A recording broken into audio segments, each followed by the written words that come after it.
할렐루야. 아멘.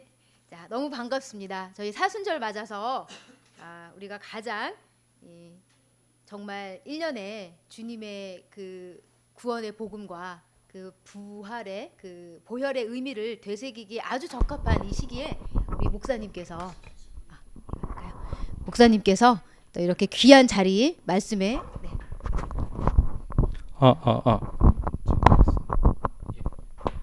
감사합니다. 말씀의 귀한 자리 이렇게 마련해 주셔서 너무 감사드리고요. 잘 들리시나요?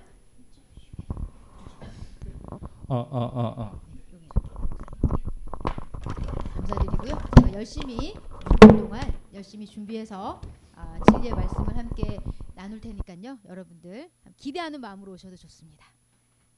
저희가 잠깐 이 말씀 사경의 6주간의 말씀 사경에 대해서 짧게 개요를 나눠 드릴게요. 말씀 사경의 제목을 한번 읽어볼게요. 그 가운데 영어가 있지만 다 읽으실 수 있으시죠? 한번 개요의 말씀 사경의 제목을 주제를 읽어보겠습니다. 시작. 죄와 벌, 죄와 피. 네. 일단 기도하고 우리가 시작할게요. 사랑하는 하나님 아버지, 이 시간에 저희가 이 사순절을 맞이하여 하나님의 말씀으로 깊이 들어가는 복된 시간을 허락하여 주심에 감사합니다. 우리가 6주 동안 말씀에 기록된 죄와 벌 혹은 죄와 피의 관계에 대해서 깊이 배우고자 합니다. 말씀을 듣는 한 사람 한 사람의 영혼 가운데 이 진리의 말씀을 깊이 깨닫는 은혜를 주시고 깨닫고 믿고 실천하여 하늘의 상급을 받는 삶을 살게 축복하여 주시기를 간절히 기도합니다. 예수님의 이름으로 기도합니다. 아멘. 네, 보시면요, 어렵나요? 어렵나요? 자, 여기 3번 중에 찰떡 관계를 찾으시면 됩니다. 이 실이죠, 실. 실은 자 숟가락 바늘 뒤집게. 자, 어느 걸까요? 네, 그렇죠. 사물마다 짝꿍의 관계가 있습니다.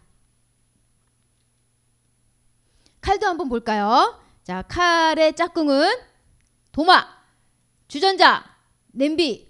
뭘까요? 도마. 그렇죠. 자, 저 뒤에 너무 쉬워서 웃으시나요? 농담이고요.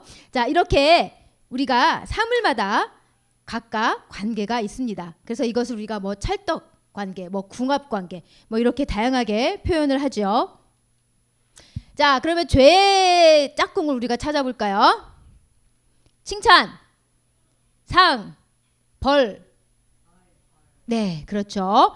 죄와 칭찬 어색하죠. 네. 죄 졌는데 상 줍니까? 네, 어색합니다. 죄와 벌 찰떡 궁합이죠. 네, 그래서 죄와 벌이라는 소설도 있습니다. 그래서 죄에는 벌이 따라옵니다. 우리가 사기죄를 지으면 벌을 받고 감옥을 가고, 우리가 또 절도죄를 지으면 벌을 받고 감옥을 갑니다. 그래서 죄와 벌은 우리가 찰떡궁합인 관계로 볼 수가 있습니다. 자, 그런데 성경에는요, 죄와 벌이 아니라 또 다른 관계가 나옵니다. 그게 바로 오늘 죄와 벌 혹은 죄와 피. 그래서 우리가 이 6주 동안에 이 죄와 관계된 모든 것들이 죄와 관계된 이 관계를 6주 동안 배우게 됩니다. 그래서 이게 다 제목이고요. 그 다음에 이제 가로에 있는 것이 주제입니다. 6주 동안에 배울 건데요. 자, 너무너무 재밌지 않겠습니까? 6주 동안 빠지면 안 되시겠죠?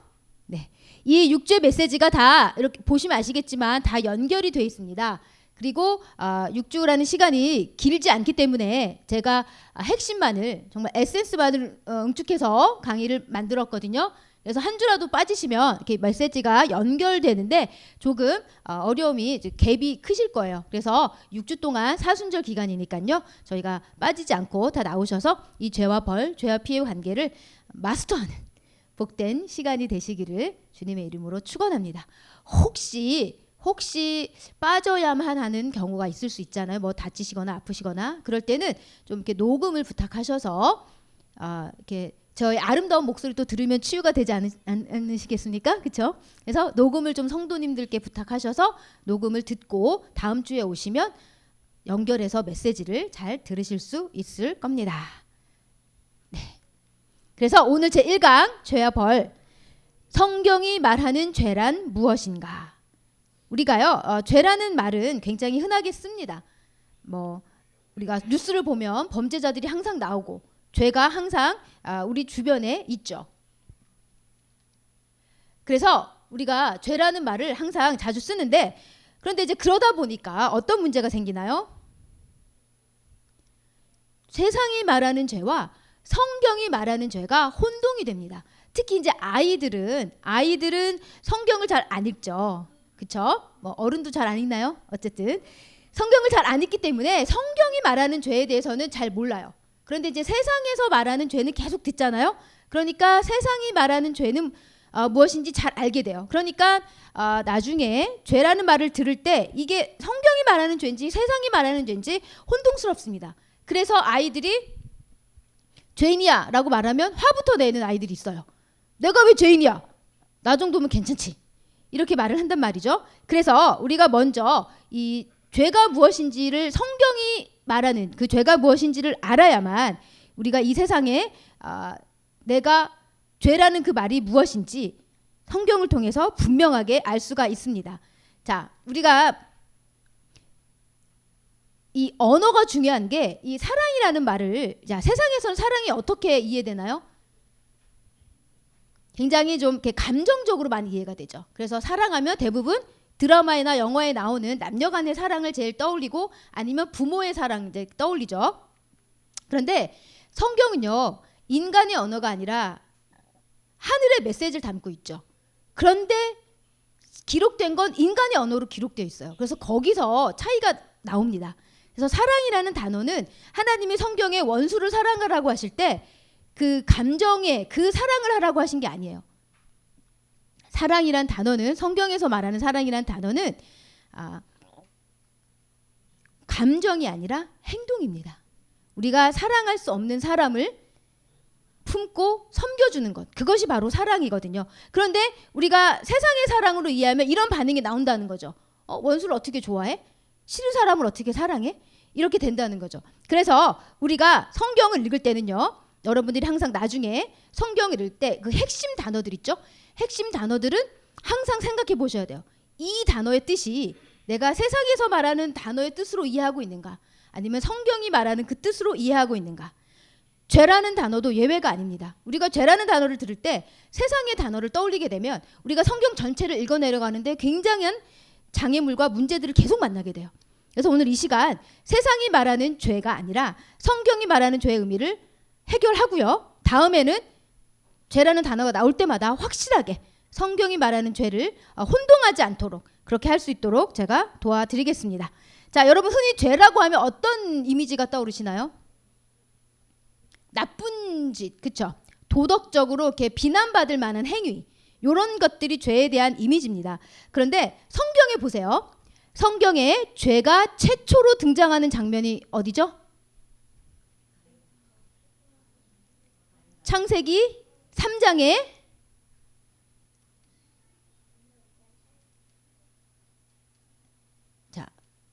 창세기 3장에 뭐죠? 선악과를 따먹는 장면이 바로 성경에 최초로 등장하는 죄의 장면이죠. 그런데 생각해 보세요. 나무의 열매를 따먹는 게 도덕적으로 악한 일인가요? 전혀 도덕과는 상관이 없습니다. 선악과를 따먹는 건 도덕적으로 악해서 죄였던 게 아니에요. 잘 생각해 보세요, 여러분. 자, 사과를 따먹을 수 있었죠, 아담과 하와가. 사과를 따먹는 건 죄였을까요? 사과를 따먹는 거 도덕적으로 나쁜 일이 아닙니다. 그런데 선악과를 따먹는 것도 도덕적으로 나쁜 일이 아니에요. 그런데 선악과를 따먹는 건 죄였어요. 둘의 무슨 차이죠? 둘의 무슨 차이일까요? 도덕적으로 악해서? 네, 그렇습니다. 여기서 하나님이 개입이 되는 거죠. 죄는 도덕이 개입이 되지 않습니다. 죄는 어떤 인간의 양심이 개입되는 것이 아닙니다. 죄는 하나님의 기준이 개입되기 때문에 이게 죄냐 아니냐를 나누는 유일한 기준이 됩니다. 죄는요, 성경은, 신약 성경은 한국어로 쓰여지지 않았죠. 그리스어로 쓰여졌습니다. 그리스어로 쓰여졌고요. 죄라는 단어의 원어, 그러니까 그리스 원어는 한번 읽어볼까요? 시작. 자, 여러분 한글 보고 읽으신 거 아니고 요거 보고 읽으셨죠? 하마르티아. 대단하십니다. 네, 하마르티아인데요. 이 죄라는 원어의 뜻이, 이 원어를 알면, 우리가 그 단어의 기원을 알면 그 단어의 의미가 풍성해지잖아요. 이 하마르티아라는 단어의 그 어원을 알면, 기원을 알면 우리가 죄가 무엇인지 분명하게 깨달을 수 있어요. 이 단어가 무슨 뜻일까요? 좀 나쁜 일, 막 그럴 것 같죠? 나쁜 행위. 전혀 아닙니다. 놀랍게도 도덕적으로 나쁘다는 의미는 전혀 없어요. 이 단어에. 무슨 단어인지 한번 볼게요. 자, 여러분 보세요. 이게 하마르티아예요. 화살놀이가 하마르티아인가? 그렇지 않고요. 고대 그리스 스포츠 중에 이 양궁과 이 창 던지기 같은 스포츠가 있었지 않았습니까? 그때 보시면 이렇게 관역을 맞추는 화살이 있고요. 이렇게 빗나가는 화살들이 있죠. 요 빗나가는 화살이 바로 하마르티아입니다. 그러니까 하마르티아의 뜻은 관역을 빗나가다, 관역을, 목표점을 벗어나다. 도덕적으로 나쁘다는 뜻이 아니에요. 어떤 기준이 있고 목표점이 있는데 그것에 도달하지 못하는 것을 하마르티아라고 하는 거죠. 자, 그렇다면 죄에 대한 뜻이 무엇인지 분명해지시죠? 하마르티아, 관역을 벗어나는데 어떤 관역? 하나님이라는 기준, 하나님이라는 목표점, 하나님이라는 그 높은 완전함에서 벗어나는 모든 것이 하마르티아, 곧 죄가 되는 거죠. 그래서 여기는 이제 관역이 하나 맞춰 있는 걸로 나오는데, 이 관역을 빼라고 아무리 제가 제미나이한테 명령을 해도 이 관역을 안 빼더라고요. 이 하나는 끝끝내 꼽아놓고 있었는데, 사실은 아무도 관역을 맞출 수 없죠. 하나님이란 관역을 다 이렇게 빗나가는 겁니다. 그래서 모든 죄는 하나님이라는 완전하신 성품에 빗나가는 것이 관역의 하마르티아, 죄라는 것이죠. 그래서 지금 생각해보면 분명해지죠. 선악과를 먹는 것은 도덕적으로 전혀 나쁜 일이 아닙니다. 사실 해야만 했어요. 살기 위해서 열매를 먹어야만 했습니다. 그런데 사과는 죄가 아니지만 선악과가 죄였던 이유는 단 하나, 하나님이 정하신 그 기준에서 벗어났기 때문이죠. 하나님이 선악과를 먹지 말라고 하셨던 그 기준에서 어떻게 되는 것이죠? 벗어나니까 하마르티아. 그러나 사과는 그걸 벗어나지 않으니까 하마르티아, 죄가 아닌 것입니다. 자, 여러분 오늘 본문 말씀, 모든 사람이 죄를 범하였다. 그래서 하나님의 영광에 이르지 못했다. 이 영광이란 단어를요, 제가 이렇게 한번 바꿔봤습니다. 이러면 의미가 확 다가오실까요? 모든 사람이 죄를 범하였어요. 왜요? 하나님이라는 관역에 이르지 못했기 때문입니다. 우리는 노력하죠. 착하게 살려고 노력하고 교회도 열심히 다니고 봉사도 하려고 노력합니다. 그러나 우리의 선행과 우리의 봉사와 우리의 헌신이 하나님이라는 완전한 초점에, 그 관역에 완벽하게 딱 들어맞을 수가 있을까요? 그렇지 않죠. 우리가 아무리 노력해도 우리는 이 관역에 이르지가 못합니다. 그래서 우리는 죄를 범하였고, 그래서 죄인이라는 뜻이 되죠. 자, 우리가요, 태어나서 죽는 순간까지 단 한 번도 이 관역에서 벗어나지 않고 모든 우리의 생각이 딱 들어맞고, 우리의 모든 말이 하나님이란 관역에 딱 들어맞고, 우리의 모든 행위가 하나님이라는 관역에 딱 들어맞을 수가 있을까요? 단 1초라도 그렇게 한 번 해보기가 힘들 것 같지 않습니까? 그래서 우리는 보시면 제가 말씀 몇 개만, 여러분의 찔림을 위해서 말씀 몇 개만 가지고 왔는데요. 자, 여기서 이 말씀을 들을 때 그래, 나 뭐 괜찮아, 나 뭐 원수도 많지 않고, 나 원수 없는데, 나 그리고 모든 사람한테 친절한데, 괜찮은데, 자, 이렇게 생각할 수 있지만, 자, 우리가 항상 기억해야 될 게 매 순간 요거에 딱 들어맞아야 된다는 거죠. 내가 내 주변의 모든 사람을 내 몸과 같이 사랑했을까요? 자, 우리가 우리 몸을 얼마나 사랑해요? 추우면 옷 입혀주죠. 그것도 막 좋은 옷 사서 입혀줍니다.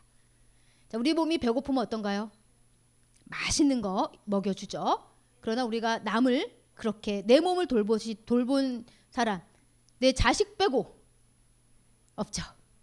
우리가 이만큼 죄인입니다. 하나님의 기준에 미치지 못하는 정도가 아니라 이게 화살이 이게 아마 안 보일 거예요. 저기 안드로메다만큼 멀리.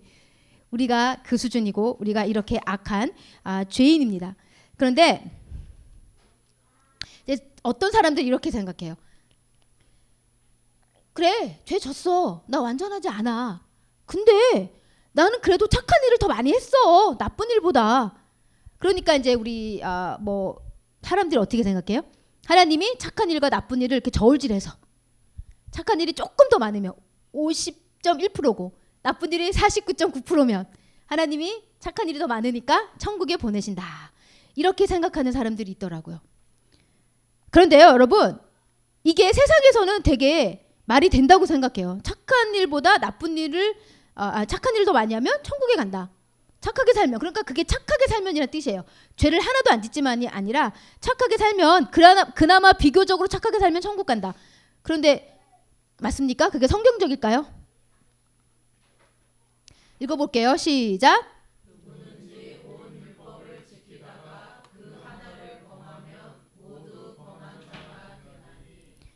여러분, 이게 무슨 뜻이냐면 온 율법을 지킬 수도 없지만 그렇게 착각하는 사람이 있지 않습니까? 나 하나님 말씀 잘 지켜. 나 착하게 살았어. 나 교회 생활 잘해. 좋아요. 잘했어요. 지켰어요. 근데 딱 하나라도 범한다면 그 결과는 어떻게 된다고요? 모두 범한 자가 된다는 거죠. 이게 무슨 뜻이냐면 내가 율법을 딱 하나 범해서 모든 율법을 내가 어긴다는 그 뜻이 아니라 모두 범한 자와 똑같이 내가 죄인의 입장에 서하게 된다는 거죠. 하나라도 범하게 된다면. 이겁니다. 판사가 죄인을 심판할 때 죄인한테 당신은 절도죄를 범했지만 다른 나머지 법은 다 지켰으니까 그냥 나가세요. 이렇게 합니까? 아니면 모든 법은 다 지켰지만 절도죄 하나를 범했으니까 그 절도죄에 해당하는 죄의 값을 받으시오. 이렇게 합니까? 후자죠. 마찬가지죠. 우리가 아무리 착하게 살았다고 할지라도 본인이 이렇게 착각한다고 할지라도 단 하나의 죄라도 하마르티아가 있다면 우리는 그 죄에 대한 대가로 하나님 앞에 죄인이라고 심판받을 수밖에 없습니다. 그래서 이 깨끗한 물이 있습니다. 그런데 지나가던 개가 오물을 아주 한 방울, 작은 한 방울 여기다 떨어뜨렸어요. 개의 똥물을. 그런데 보기엔 아주 깨끗합니다. 그리고 99.9 깨끗한 물이고 0.1%만 똥물이에요. 여러분, 이 물을 드시겠습니까? 왜요? 99.9 깨끗하잖아요. 0.1%의 똥이 이 물을 똥물로 만듭니다. 우리가요, 단 하나의 죄라도 그 단 하나의 죄가 우리를 의인이 아니라 죄인으로 만들죠. 순금은 100%예요. 0.1%라도 불순물이 섞이면 순금이 아닙니다. 우리가 0.1% 단 하나라도 죄가 있다면 우린 의인이 될 수 없어요. 성경이 말하는 죄는 온 율법을 완벽하게 지키든지 이렇게 하나님의 관역에 완벽하게 맞든지 아니면 하나라도 떨어지면 죄인으로 타락하든지 그 둘 중 하나밖에 없습니다. 자, 그럼 이제 우리가 주제를 파악할 수가 있죠. 우리는 단 하나도 내가 죄를 지어본 적이 없고 하나님 앞에 의인이다 라고 하시는 분 당당하게 손 한번 들어보실까요? 그렇죠. 우리 모두 아주 진솔하십니다. 우리는 단 하나가 아니라 하나님 앞에 오늘 아침도 지금까지 이 짧은 순간 이 몇 시간에라도 기억도 못할 죄를 계속 지었죠. 우리 마음에 짜증과 불평과 또 사랑 없는 말과 덕이 되지 못한 말과 남을 판단하는 말과 정죄하는 말과 생각과 악한 두려움과 염려와 이 모든 것들이 오늘 아침부터 지금까지만 해도 수많은 내 마음과 입술과 몸을 거쳐갔습니다. 그렇다고 하면 우리는 하나님의 이 관역에 맞을 수 있는 소망이 없는 자들입니다. 그래서 우리가 계속해서 하나님 앞에 이 죄와 벌, 죄와 피의 관계를 배워야만 하는 이유인 것은 바로 우리가 하나님 앞에 이 관역에 미치지 못하는 죄인들이기 때문입니다.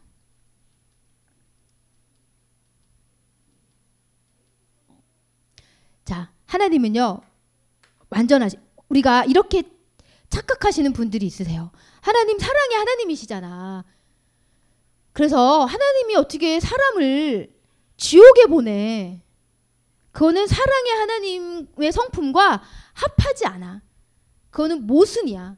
그래서 하나님은 죄인을 용납하셔서 천국에 어쨌든 보내실 거야 라고 주장하고 정말 그렇게 가르치는 자들이 있습니다. 사실일까요? 사실일까요? 어떻게 생각하세요? 되게 듣기에는 되게 달콤한데 되게 위험한 사탄의 거짓말입니다.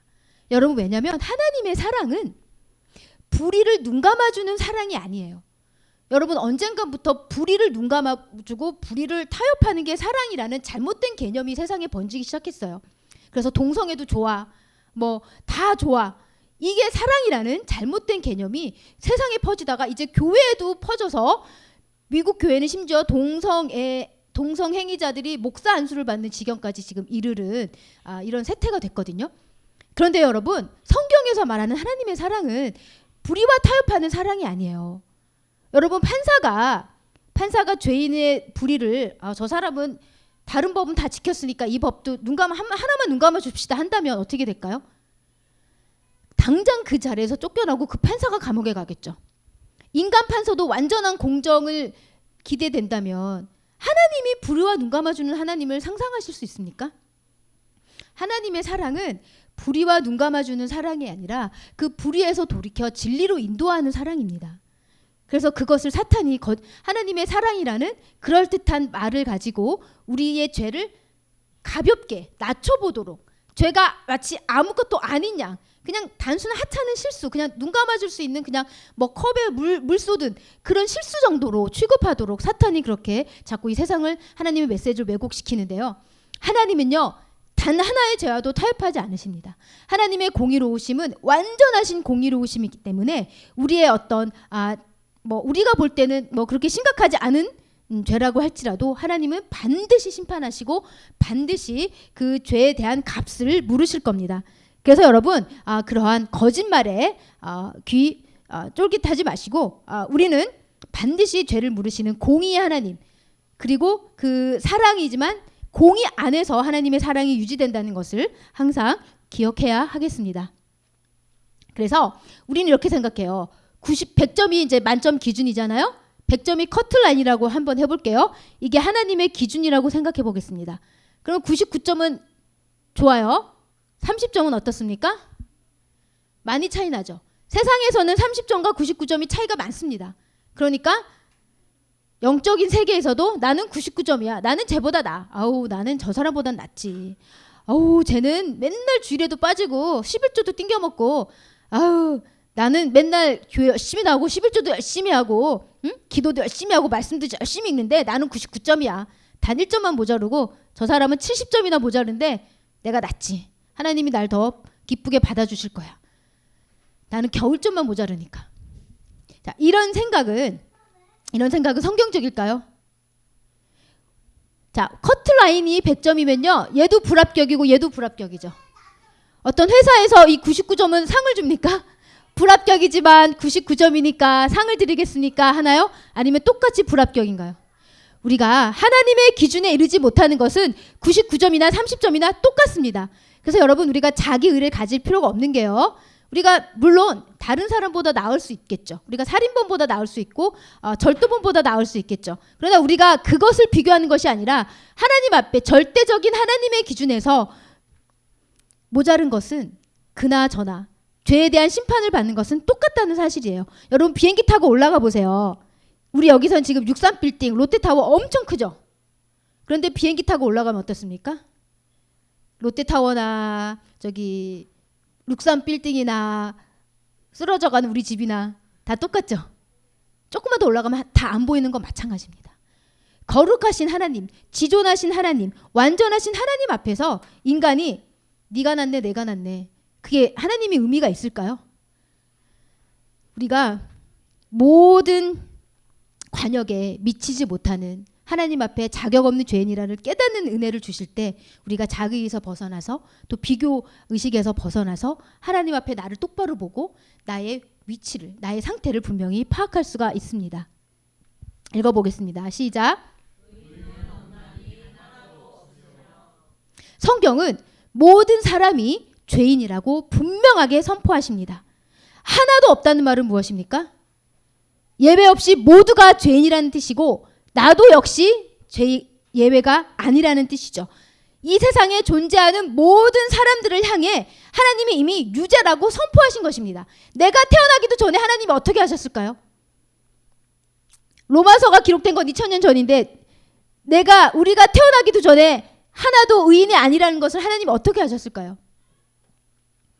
하나님은 이 인간의 본성, 아담 안에서 태어난 인간의 본성이 죄인일 수밖에 없는 것을 이미 다 아시고 성경에 분명하게 기록해 놓으심으로 우리가 죄인임을 깨닫고 하나님 앞에 겸손히 나와서 내 행위와 내 의로, 내 열심으로 하나님 앞에 그 기준에 도달할 수 없다는 것을 분명히 깨닫고 하나님의 은혜만을 구하길 원하시기 때문에 하나님은 2000년 전에 사도 바울을 통해서 이 말씀을, 이 메시지를 기록해 놓은 것입니다. 그래서 여러분, 이 판사가 이 죄인을 향해서 유죄라고 선고하면 그 다음에 무슨 일이 일어나나요? 그 다음엔 죄의 형벌이 선고됩니다. 자, 하나님께서 우리 인간들을 향해서 의인은 없다, 하나도 없다, 모든 사람이 죄를 범했다라고 말씀하신 뜻은 단순히 그래, 나 죄인이야 라는 뜻일까요? 하나님께서 우리의 죄를 심판하신다는 뜻입니다. 우리가 그 죄에 대한 그 합당한 벌을 받게 된다는 뜻이에요. 그래서 하나님이 우리를 의인이라고 하지 않으시고 죄인이라고 하신다는 것은 지금 이 자리에 죄와 피의 관계에 대해서 아직 그 관계로 들어가지 못하시는 분들은 바로 하나님의 심판주 하나님의 벌을 받게 되는 그 날이 반드시 옵니다. 그래서 우리가 이 죄와 벌이 아니라 죄와 피의 관계가 성경에 기록되어 있는 것이고 우리가 앞으로 남은 5주 동안 그 죄와 피의 관계에 대해서 하나하나 알아가 보도록 하겠습니다. 자, 그럼 마무리하면서 우리가 복습 퀴즈 한번 해볼까요? 한번 문제 읽어볼까요? 시작! 자, 무엇일까요? 오, 천재 아니십니까? 잘하셨습니다. 하마르티아의 뜻이 무엇이죠? 네. 그래서 그러면 성경에서 말하는 죄란 무슨 의미일까요? 네, 그렇습니다. 합리적 관역에서 벗어난 모든 생각과 말과 행위가 죄가 되겠습니다. 그럼 왜 인간적인 관점에서 선하고 훌륭한 일도 성경에서 말하는 죄가 될 수 있을까요? 네, 우리가 인간적인 관점에서 아무리 칭송받을 일, 예를 들어서 가난한 사람을 도와주는 것 얼마나 아름다운 일입니까? 그러나 그게 자기 의를 드러내기 위해서 한 일이라면 어떻게 되는 거죠? 인간적인 관점에서는 훌륭하지만 하나님의 관점에선 교만의 죄가 되는 것이죠. 그래서 우리는 이제 죄가 죄인지 아닌지를 따질 때 인간적으로 이게 훌륭한 일이냐 착한 일이냐가 아니라 하나님이란 관점, 하나님이란 관역에서 어긋나느냐 합당하느냐 이것을 따져보셔야 되겠습니다. 자, 마지막으로 모든 인간이 죄인이라는 사실, 하나님이 그렇게 선포하셨다는 사실은 오늘날 우리에게 어떤 의미를 갖습니까? 나도 죄인이고 죄와 피의 관계를 알지 못하는 모든 자들은 그 죄에 대한 합당한 벌을 받게 된다는 의미입니다. 그래서 오늘날 이 죄와 피의 관계를 아는 것이 너무나도 중요합니다. 하나님의 벌은 만만하지 않기 때문에 그렇습니다. 네, 이제 정리를 하겠습니다. 우리가 성경적인 죄가 무엇인지 살펴보았습니다. 죄는 도덕적으로 나쁜 일, 인간적으로 악한 일이 아니라 하나님이라는 관역에 빗나가는 모든 것입니다. 다시 말하면 하나님의 완전하신 뜻과 하나님의 완전하신 성품에 미치지 못하는 모든 것이 죄입니다. 그래서 나에게서 하나님에게 그 기준에 이르지 못하는 어떤 말이나 생각이나 행위나 하나라도 나왔다면 죄인이고, 아무리 내가 인간적으로 옆에서 저 사람 착해, 김집사 법 없이도 살 사람이야 라고 아무리 칭송을 들어도 그것이 하나님의 기준에 부합하지 못한 죄인인 것을 우리가 배웠고, 하나님은 모든 인간을 향해, 나를 포함한 모든 인간을 향해 이미 유죄라고 선포하셨으며 이제 유죄가 확정된 죄인은 단 한 사람도 예외 없이 하나님의 합당한 형벌을 받게 된다는 것을 배웠습니다. 그리고 죄에 대한 합당한 형벌은 무엇인지 다음 시간에 우리가 계속해서 배우게 될 것이고요. 죄와 피의 관계로 넘어가기 전에 누구나 받게 되는 그 죄에 대한 형벌을 우리가 다음 시간에 성경이 가르치는 대로 그대로 살펴볼 거기 때문에 한 분도 빠짐없이 나오셔서 말씀에 큰 은혜 받으시길 바랍니다. 네, 수고하셨습니다. 그럼 기도하고 마치겠습니다. 사랑하는 하나님 아버지, 이 시간 성경 말씀을 통하여서 죄가 무엇인지 분명히 보여주심을 감사합니다. 저희가 그동안 세상의 죄의 기준과 혼동하며 세상의 다른 사람들과 자신을 비교하며 나 정도면 됐지, 이 정도면 괜찮지 라는 교만함과 자기의에 눈멀어 살아왔음을 고백합니다. 하나님의 완전한 기준에 조금도 미치지 못하는 악하고 추한 죄인입니다. 하나님의 은혜 아니면 하나님 앞에 단 한순간도 설 수 없는 부족하고 연약한 죄인입니다. 하나님 저희를 긍휼히 여기시고 이제 이 죄에 대한 형벌과 또 이 죄에 대한 이 구원의 길을 우리 앞에 놓으신 이 말씀을 깊이 배우고 하나님 모두 죄와 피해 그 구원의 관계 속에 들어가므로 하나님 그 복음의 은혜를 충만히 누리는 우리 다음에 성도님들 될 수 있도록 축복하여 주십시오. 한 주 동안 지켜주시고 다음 주에 모두 같이 나와서 또 연속적으로 말씀의 은혜를 누릴 수 있도록 축복하여 주시길 기도합니다. 예수님의 이름으로 기도합니다. 아멘.